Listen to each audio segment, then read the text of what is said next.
Hello, everybody. It's San Diego Crusaders game day. Tonight, we face the Salt Lake City Elks. Excuse us for uh, the production value. We expected to do this on Sunday. Game times got moved, so we didn't have time to do graphics, really much of anything to set up. But we have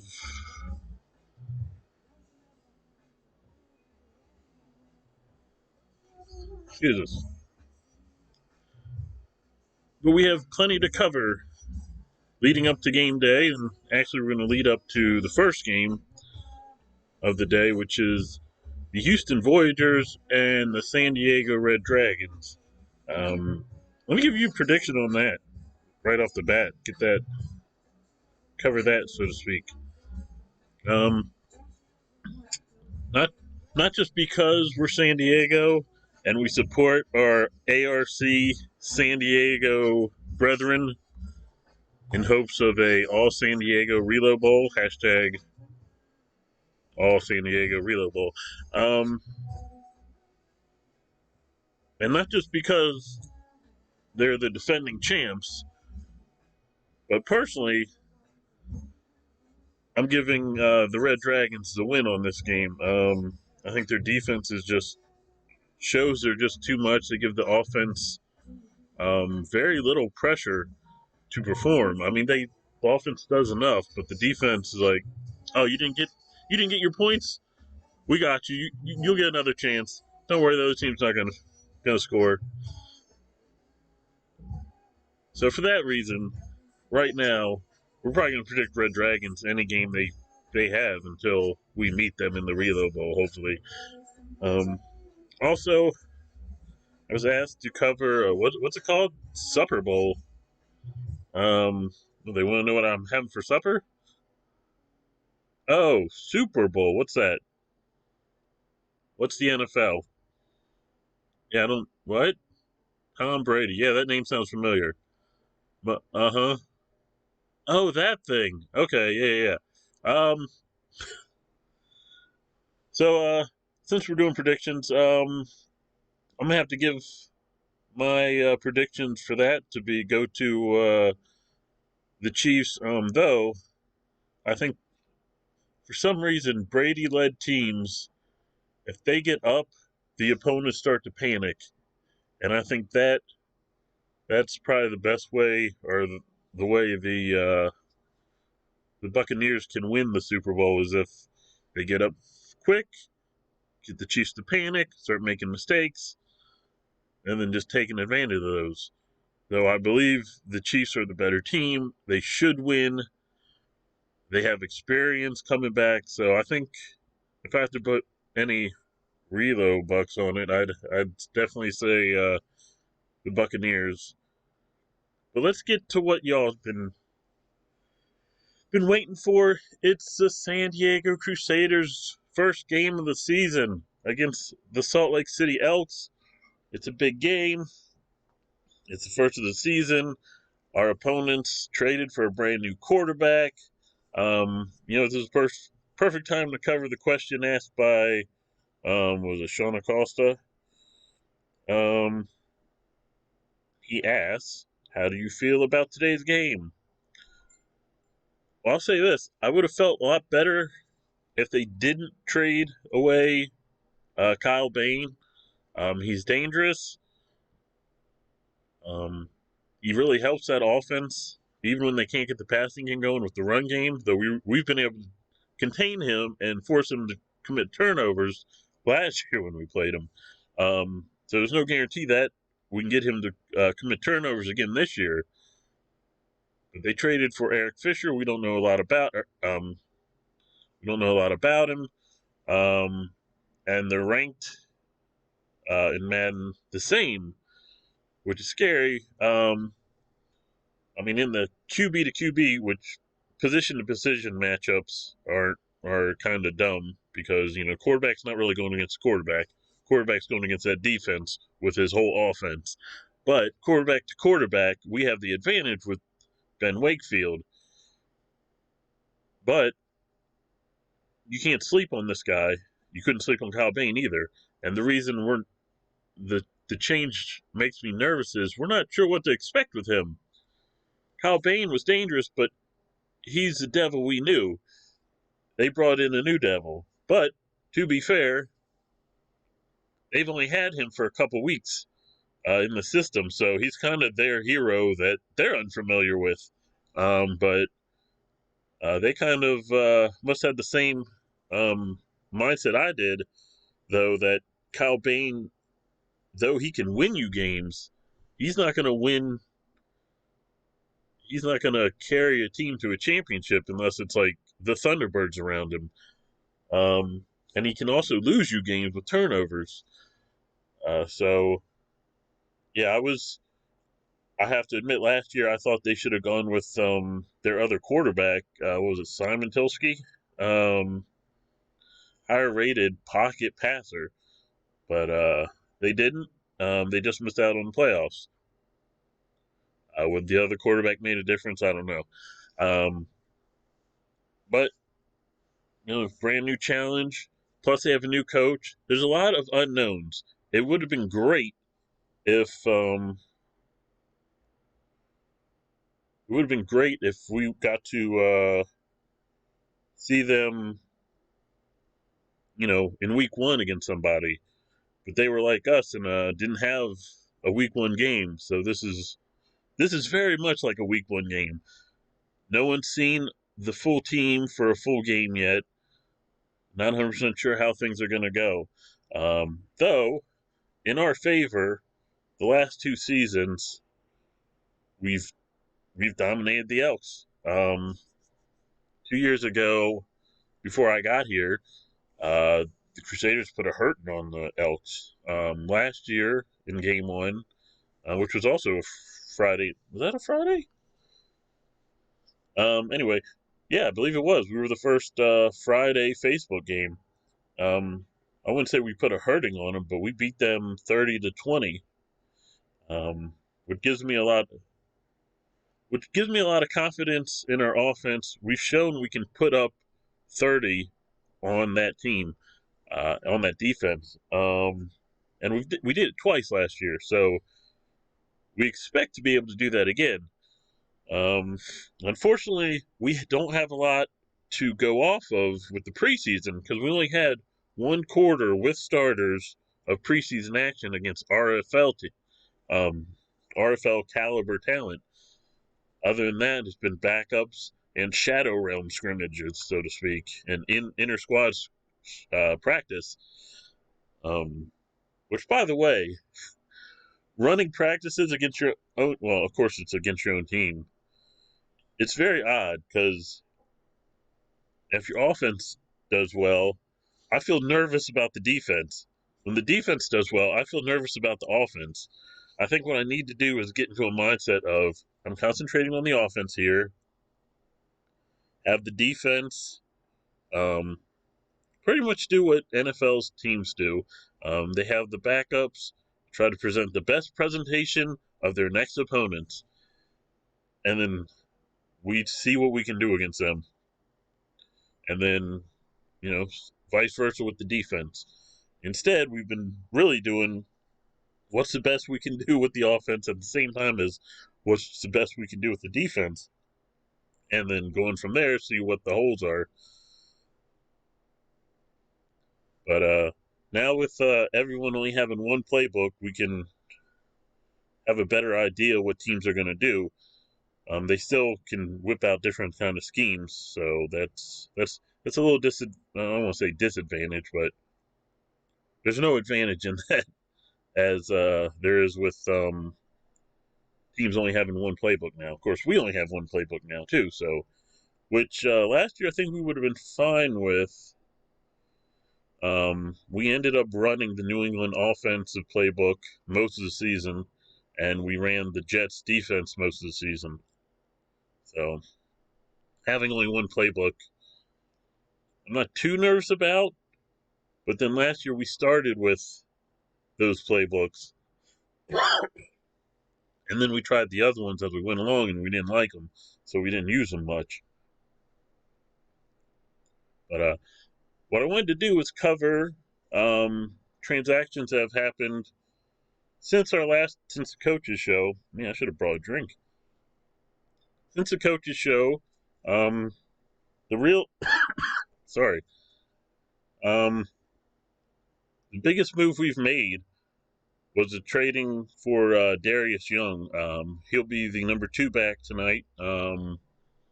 He really was going into this game. We were really torn between starting him, having been the number 2, and having been the number 3, but being the number 1 power back.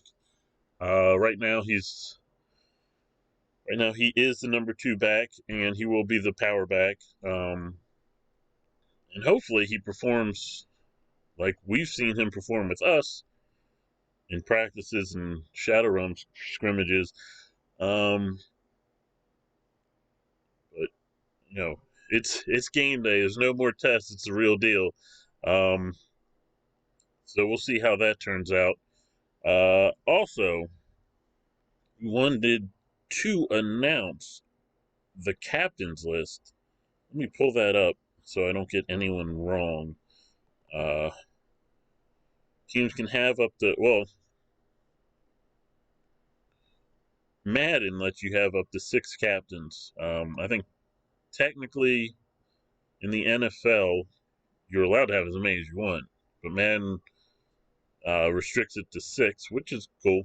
I wouldn't mind 7, but let me pull up this list if I can find it here, and we'll go over the captains list.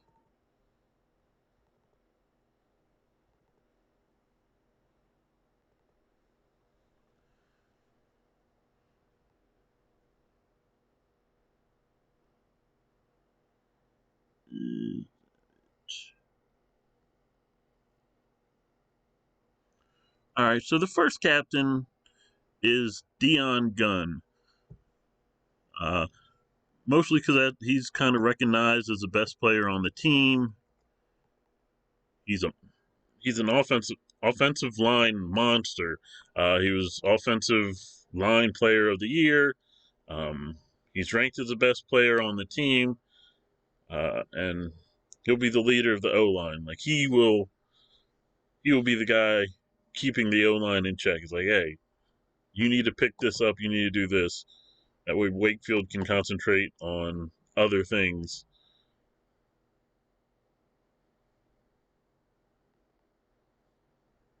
Speaking of Wakefield, he's another offensive team captain. I think most teams would put their starting quarterback as the team captain. He leads the offense, so that was almost probably a gimme. I think most people would have guessed he'd be a team captain. Looking at the other team captains, I think a surprise to some people, but there's good reason, is the third team captain is Marshall Way. Marshall Way is outside linebacker. When we first started the preseason, he was a starting outside linebacker. Since then, Darius Jackson has replaced him as a starter on the outside. But Marshall Way still, with all his experience, he's the most experienced player, oldest player on the team. He got the nod to be a captain. Next person on the list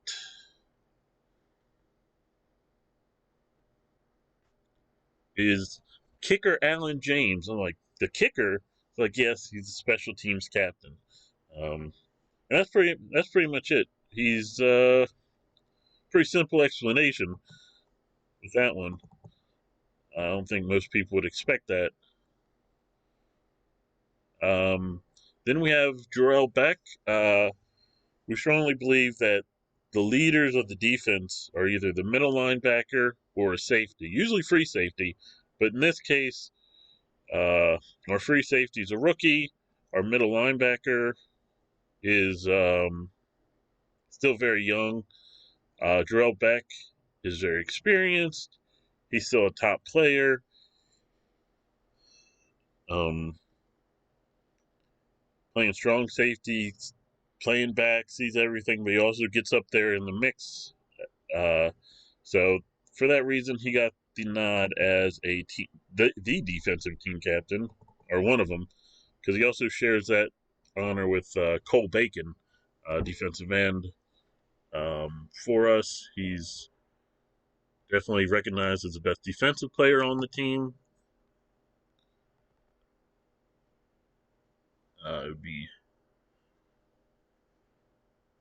We would like to get it to where he's an 89 overall.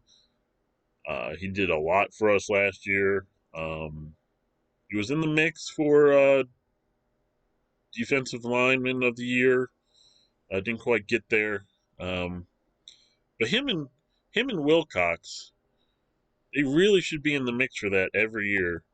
Um, Maybe the 3-4 kind of made it to where they just eat up blocks and let linebackers do more sacking and putting more pressure. But it's not about making guys, get them into the Pro Bowl. It's about winning games. Um, but yes, so for that reason, he's the MVP. But we'll see what we can do with him this season. Well, with the whole defense, we've done a lot to improve the defense. I hope they show that today. Because they get very strongly disrespected. One of the last things I've seen someone analyzing the game was Salt Lake has a good offense, but we have a terrible defense, while we have a great offense, and Salt Lake has a very good defense. So the guy wasn't sure who was going to win. I think they ended up giving us the nod. I know the podcast kind of split there. Bill gave us the nod, but it was almost just because they had to have the new quarterback. And then Mix gave Salt Lake City the nod because of their defense.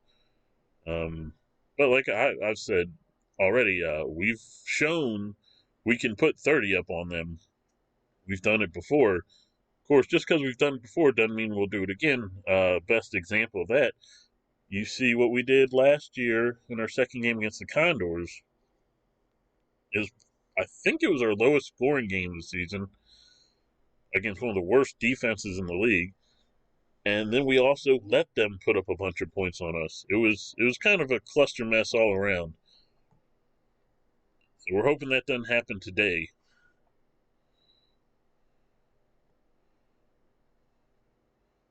What else do we have on there?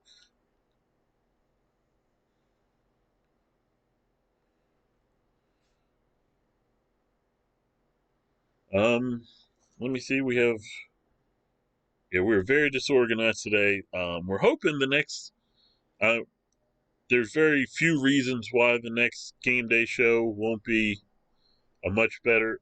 Sorry, a much better put together episode.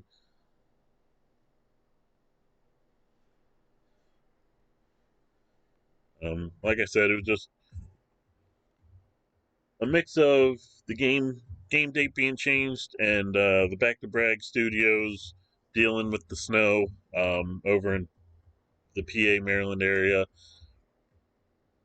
kind of messed us up. But today's the day, folks. It's game day, 8 o'clock tonight. Let me double check that. I don't want to give wrong information.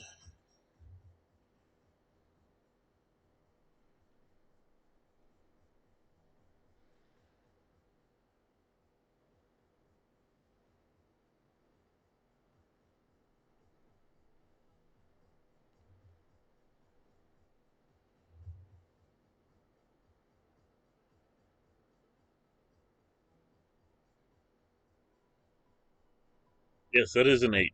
Okay. Yes, 8 o'clock tonight. YouTube Relocation Football League YouTube channel. Before that, I believe it's the Red Dragons and Voyagers. I haven't seen a graphic or anything to confirm that, but that's what I understand. If I'm wrong, apologies. But definitely tonight, 8 p.m. Your San Diego Crusaders host The Salt Lake City Elks. Wow.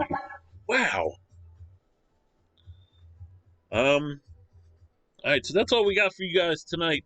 Get ready for game day.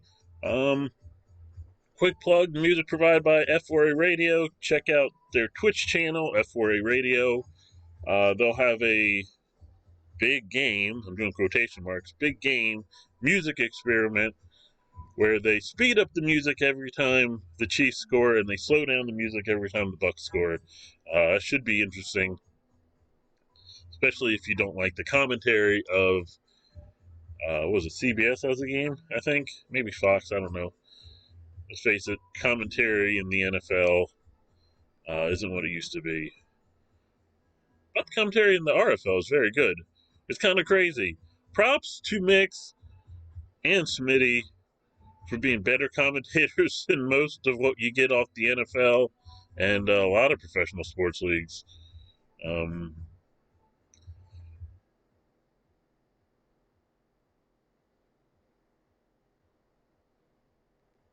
But anyway, with that said, we got to kill 2.5 minutes.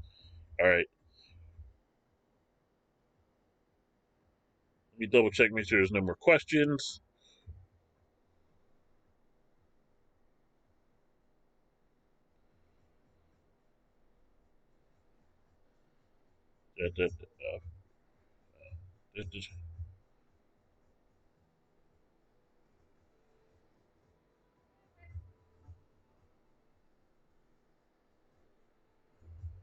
All right, yeah, that's all we have for question wise. Let me see. We do have I do want to mention, like, give him a little shout out. We really thought we could, going into this preseason, we only had, I think we had less than 63 players. Yeah, we did. No, we had 63 exactly, or maybe 62. Either way, it didn't look like we were going to have to cut anybody. Unfortunately, just because of practice squad eligibility and this and that, we did have to cut a couple players. Give them a little shout out, a little best on their future endeavors, as WWE would say. Um,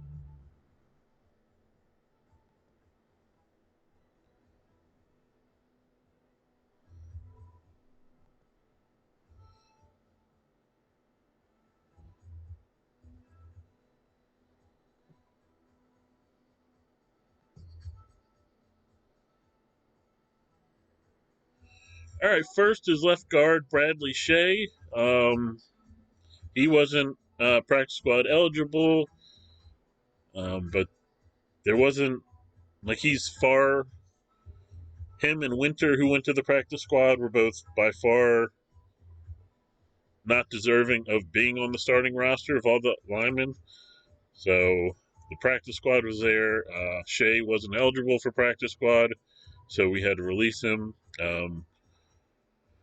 We also released veteran fullback Isaac Small. That was a matter of, we had so many running backs, didn't make sense to keep. What do we have? Like, I want to say 7. Yeah. So we had to release Small because he couldn't go to the practice squad. Or we would have put him on the practice squad. We like him.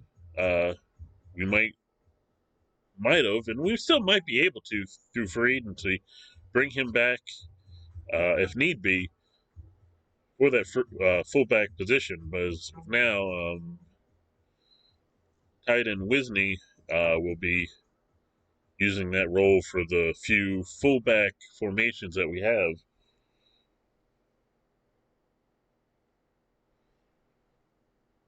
And I believe that is everybody on the list. Yeah.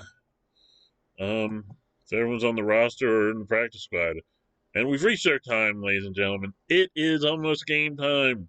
Enjoy the 6 p.m. game, which I believe there is one over on the Relocation Football League YouTube channel. Should be a link in the description. And then 8 p.m. Elks come to San Diego to face your San Diego Crusaders.